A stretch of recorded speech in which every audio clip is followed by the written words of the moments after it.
নমস্কার বন্ধুরা, welcome to শখের রান্নাঘর। শখের রান্নাঘরে তোমাদের সকলকে স্বাগত জানাই। আজকে আমার recipe chicken rezala. Chicken rezala বানানোর জন্য আমি কিন্তু এখানে 1 কেজি চিকেন নিয়ে নিয়েছি। এবার আমি চিকেনটা ম্যারিনেট করে নেব।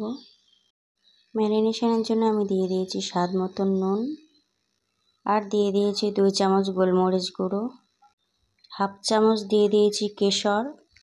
তোমাদের কাছে যদি কেশর না থাকে তাহলে তোমরা সামান্য একটু হলুদ গুঁড়োও ব্যবহার করতে পারো। দিয়ে দেব আদা রসুন বাটা 2 চা চামচ, আর দিয়ে দেব 200 গ্রাম টক দই। এবার আমি ভালো করে মাখিয়ে 1 ঘন্টার জন্য ফ্রিজে রেখে দেব। এরপরে আমি নিয়ে নেব 5টা পেঁয়াজ, আর পেঁয়াজগুলো আমি কেটে নেব। তারপর আমি একটা প্যানের মধ্যে গরম জল ফুটিয়ে নেব, আর কাটা পেঁয়াজের মধ্যে গরম জলটা ঢেলে দেব। এতে কি হবে, পেঁয়াজের যে ঝাঁসটা থাকে সেই ঝাঁসটা চলে যাবে। আর তোমাদের কাছে যদি সাদা পেঁয়াজ থাকে তাহলে আর এগুলো করার কোনো দরকার নেই। যেহেতু আমার কাছে সাদা পেঁয়াজ নেই, তাই আমি এই পেঁয়াজগুলোর মধ্যে একটু গরম জল ঢেলে দেব। এতে পেঁয়াজের ঝাঁসটা চলে যাবে। তো আমি গরম জলটা দেওয়ার পরে 10 মিনিট ঢেকে রেখেছিলাম। এরপর একটা মিক্সির জারে পেঁয়াজগুলো নিয়ে পেস্ট করে নেব। পেঁয়াজগুলো আমি পেস্ট করে নিয়েছি। একটা বাটির মধ্যে আমি পেঁয়াজগুলো ঢেলে নেব।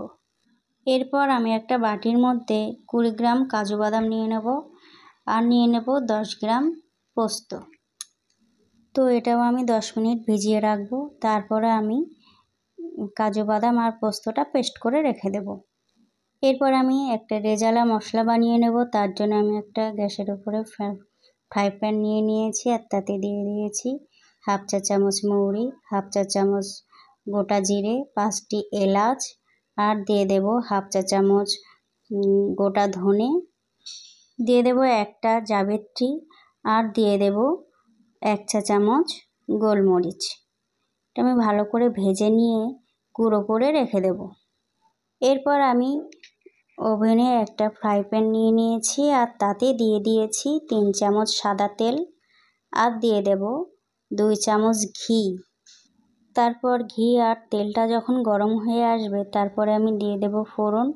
ফোড়নের জন্য আমি দিয়ে দিয়েছি একটি তেজপাতা, 5টি শুকনো লঙ্কা, একটা বড় দারচিনির টুকরোকে আমি ভেঙে 3 খণ্ড করে দিয়েছি, আর দিয়ে দেব 1 চামচ গোলমরিচ। তারপরে একটু নাড়াচাড়া করার পরে যখন একটা ভালো স্মেল আসবে, তখন আমি দিয়ে দেব পেঁয়াজ বাটাটা। আর পেঁয়াজ বাটাটা দেওয়ার পরে আমি ভালো করে ভেজে নেব। তারপরে দিয়ে দেব আদা রসুন বাটা। আদা রসুন বাটা দেওয়ার পরে আমি ভালো করে কষে নেব। আর যখন তেলটা ছেড়ে আসবে, তখন আমি দিয়ে দেব ম্যারিনেট করা মাংস। মাংসটা দেওয়ার পরে আমি হালকা নাড়াচাড়া করে ঢেকে রাখবো। ঢেকে রাখার কারণে মাংস দিয়ে কিন্তু অনেকটা তেল ছেড়ে এসেছে।